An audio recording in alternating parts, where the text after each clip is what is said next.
Scentland, the land of scent. Obsession. Obsession. Obsession by Calvin Klein.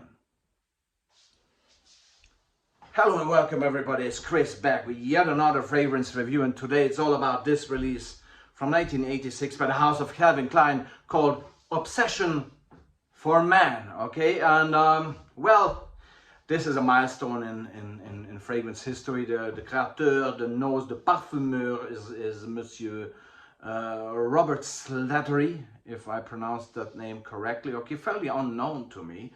Yeah, he created an absolute masterpiece that is definitely standing the test of time and is very much carrying the very DNA, the backbone, the characteristics of a typical 80s fragrances. It's 80s fragrance benchmark at this point, I can really say, and it reminds me of those moods and vibes and even people of the 80s. I was in my teens in the 80s, so I fairly vividly can recall these things and how life was back then. It was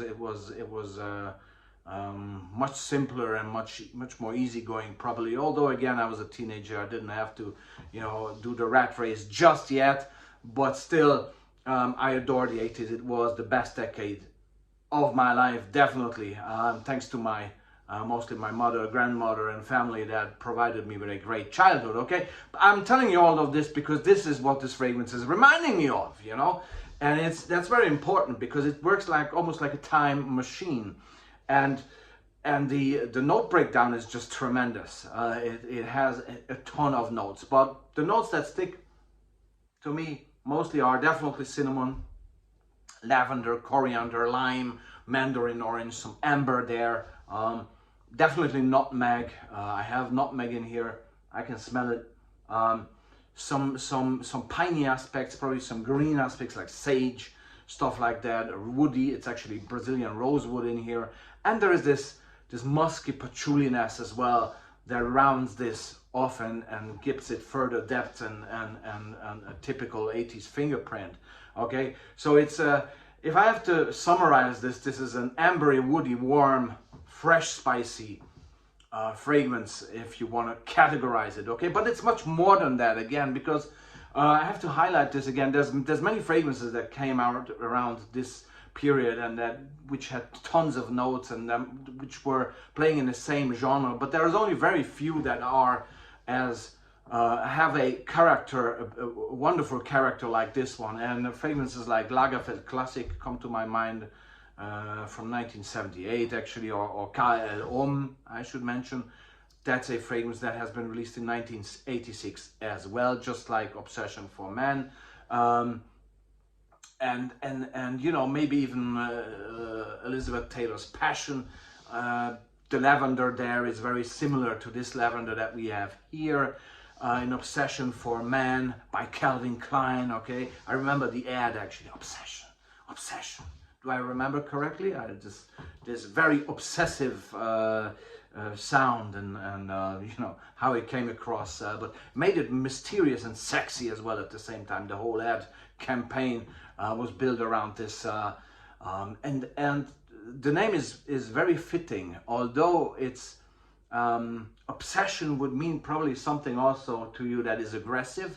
And yes, at the beginning, if you spray this on, if you spray it 3-4 times, it can be aggressive in its projection and sillage, because it punches, right?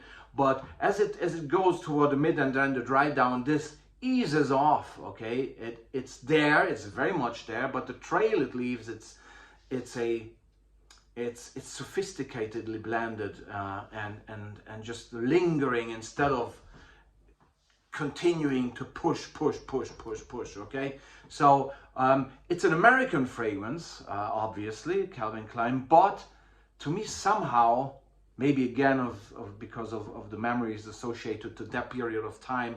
I lived in Germany in the 80s, I lived in Hungary in the 80s, and to me it's very European somehow.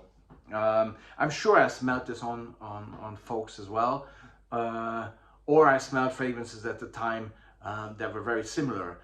This could easily be or classify as a woman's or female fragrance of the 70s, 80s, easily. I don't see why a woman could not wear this.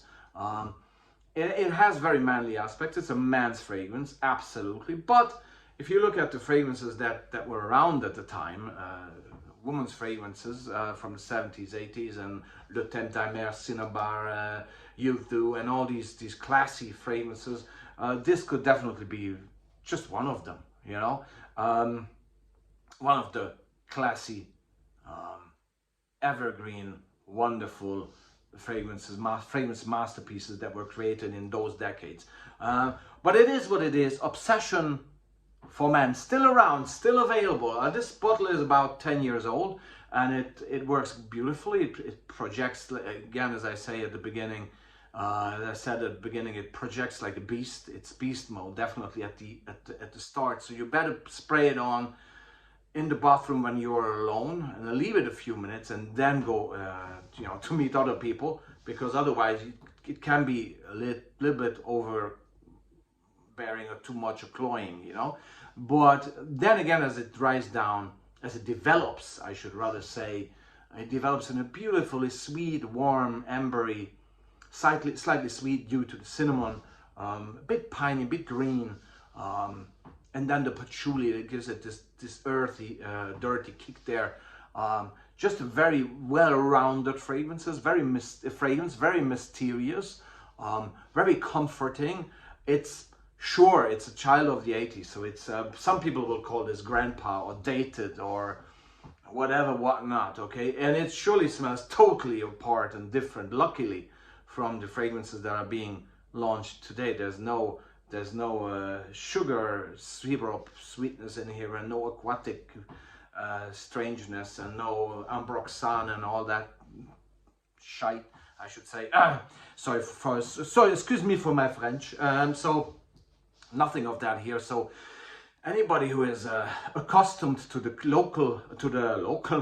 current trends, I should say, will smell this and will say probably, wow, this smells different, but this smells probably grandpa-ish. Although I have to say, those noses, and I'm talking about, for example, my daughter, who smells sometimes fragrances of me, like KL Homme or Lagerfeld Classic, or even this one, or other vintage ones from the 70s, 80s. She, for example, she's 13 years old, okay? She says, well, it smells nice, because her nose is not compromised yet with the current trends, and therefore she's able to, or maybe the generation itself, that generation, is able to smell these and take these sensations, these smells in a different, unspoiled manner, right? That's what I want to get across. Wow, today my my choice of words seems to be very sophisticated indeed. What do you think? Let me know in the comments.